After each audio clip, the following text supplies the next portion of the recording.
Hey, it's Tim here. In today's video, I'm going to be talking about why I make videos. Now, if you haven't caught it yet, yesterday I released a video talking about how I make videos. And at the very beginning of that video, I called out the fact that actually why was a much more important question in terms of understanding the motivations behind choosing video as a format to share content. Now, in answering this question of why, there's actually two ways to think about it. There is why in the sense of, what motivates me to make videos? Why do I even bother? Why share content in the first place? And then secondly, the question of why choose video as a format to share content. So I'm going to be tackling those two questions in this video.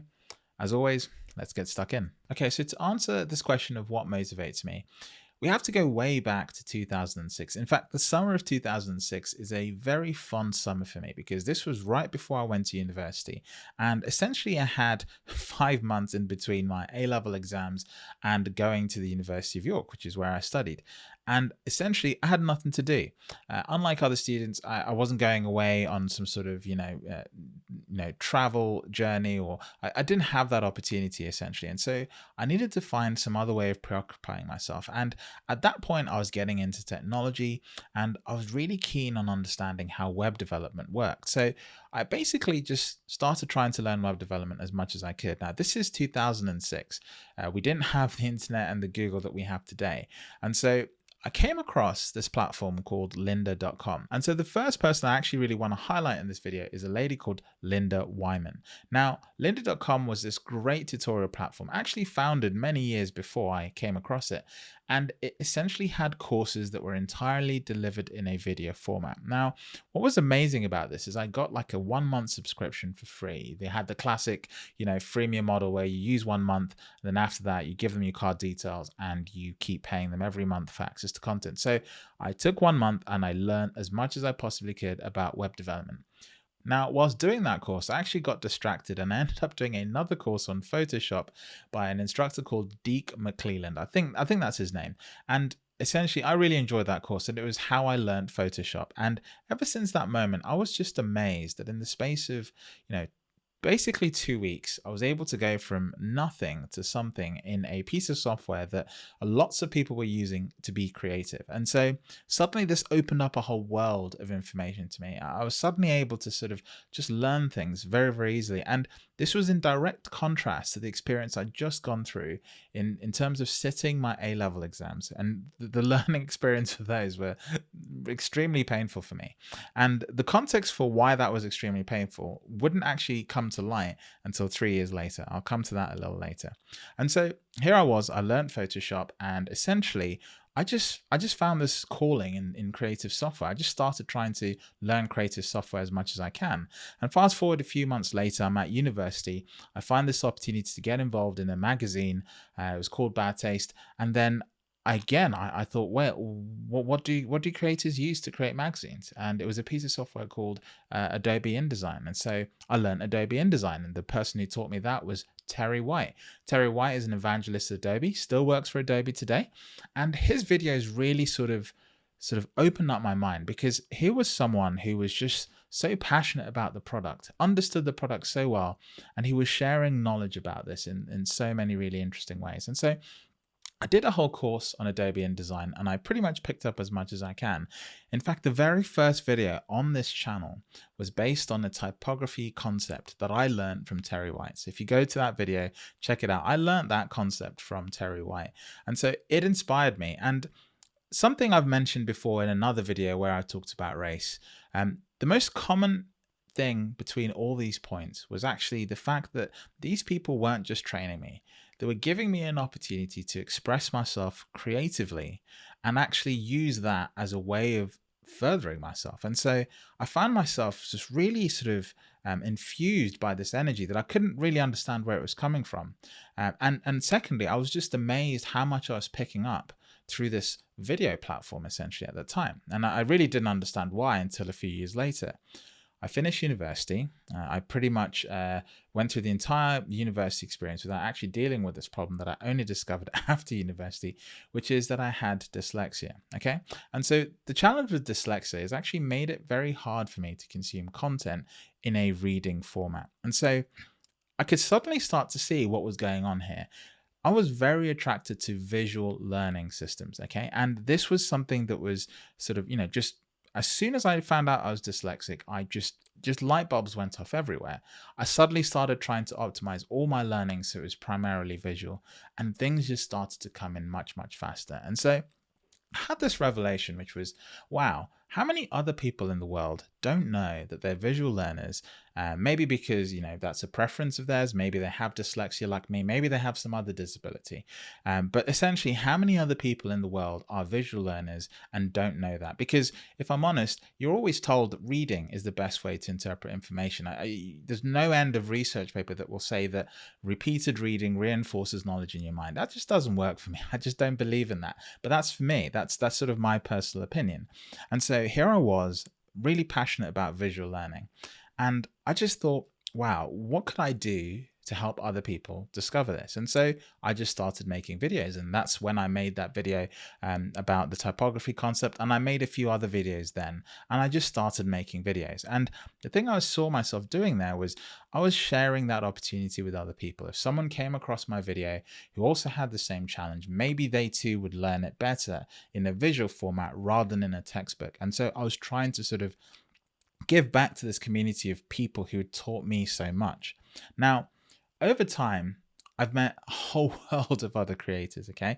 So it doesn't just stop with, Linda, Deek, and Terry. It actually goes on. And more recently, I sort of really want to pay homage to a few people here. Maggie Appleton, who create these amazing sort of I can only call them visual learning aids for technology concepts and programming concepts. I'll put a link in the description below, and I'll send you a link to a website.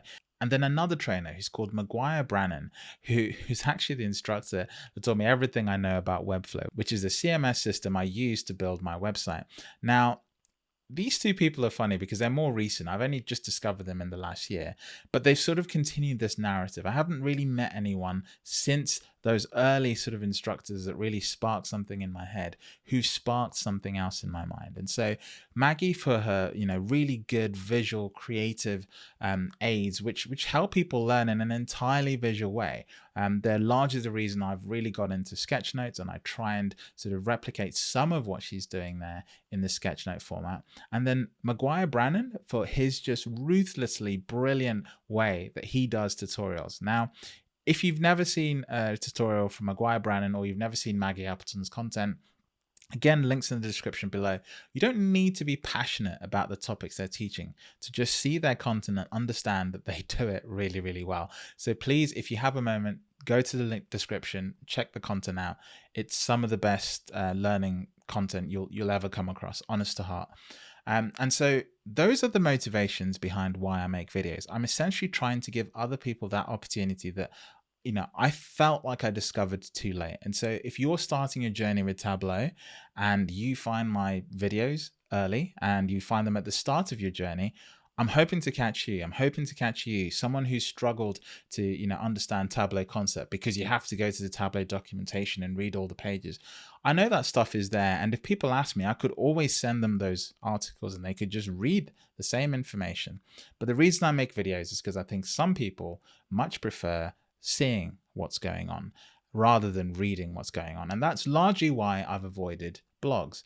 I tried blogging. I used to have a blog. I had to I've had like incarnations of blog. We've all used WordPress. It just doesn't stick. It's such a tiresome format for me. And then there's another sort of concept, which is books. A lot of people, especially in the visualization community, pretty much exclusively write books. And I'd like to challenge that concept. I'd like to challenge that concept with something different, something visual. And so at least the way I do that at the moment is just making videos on YouTube. You've seen my sketch notes, which are another sort of take on that visual format. But, at some point this year and next year, we will eventually take that visual concept off screen and we'll try and do it in other ways. But for now, it's just videos. And that's fundamentally the motivation behind why I actually make videos. There's sort of no other way to put it. Primarily opportunity, but also I think there's a whole host of visual learners who just don't know they're visual learners. And so I'm just hoping to catch a few of those people out there in the world. And so that's fundamentally why I make videos.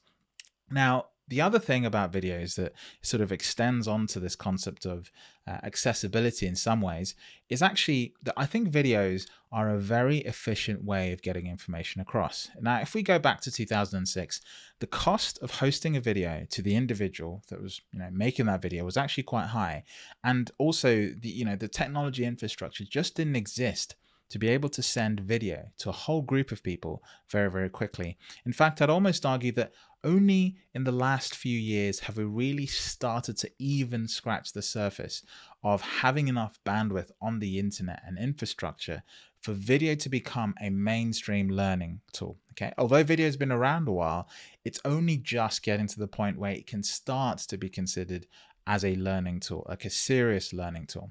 And so at this sort of precipice that we're at, I'm just really passionate of really challenging the norms. And I really think video can be this very accessible format for getting information out to people and just showing them how things work, rather than having to insist that, they sit through pages and pages of a textbook.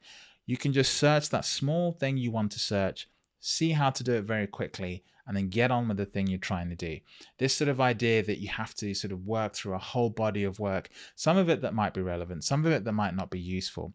And to be honest, it's a skill that we not all have. If you've been brought up in an economy, in a world where, you didn't have access to maybe a great library or a whole world of books, you just haven't been given the skills to navigate the world that is literature. Okay, these are skills that just don't get by reading books. You have to be taught how to do it and how to do it well. The concept of skim reading, for example, that's something that researchers and academics do all the time. But if you've never worked in academia or research, you just won't know how to do skim reading properly. And so video just cuts through all of that. To me, video is a nice leveler. It makes it very easy for someone who has, no literature skills, all the way to someone who has, the best of literature skills, and just talk to everyone at the same level. Because what I'm engaging is your visual learning mechanism. And okay, I still have to be able to put together a coherent script. That's on me. But for you, the viewer, you just have to be able to understand what I'm saying, at the very basic, understand the language, and off you go. That's pretty much it. And so for me, video is probably the most accessible format out there.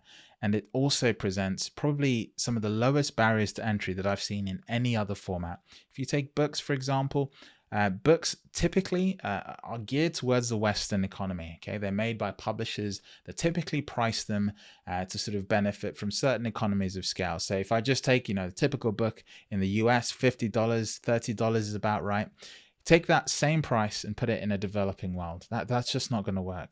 A video, on the other hand, YouTube, someone can stream a video in India or in Africa, and it's exactly the same video as you'd have here in the West in 4K. They can stream it in 480p, but the brilliance of video is that technology sorts that challenge out. The user doesn't have to understand that. That's something that technology solves.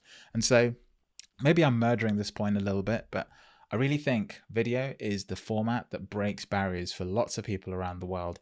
And so if I can do something to contribute to that platform in any way I can, then that's absolutely something that I will do. And going back to this concept of visual learning, if we can find other creative ways of getting visual concepts out to people to sort of try and challenge those barriers of education and access, then that's something that's super, super important to me. So in a nutshell, that's why I make videos. It's a bit of a rambly video, I know, but I just wanted to make sure I covered all these points and sort of really touch on that question of why even bother? And so hopefully you know a bit more about why I make videos. Okay, that's it for this one. Thanks for watching.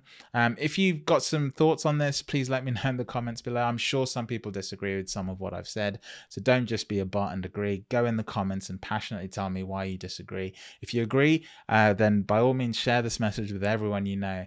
Join the revolution, as it were, and catch you in the next video. Thank you.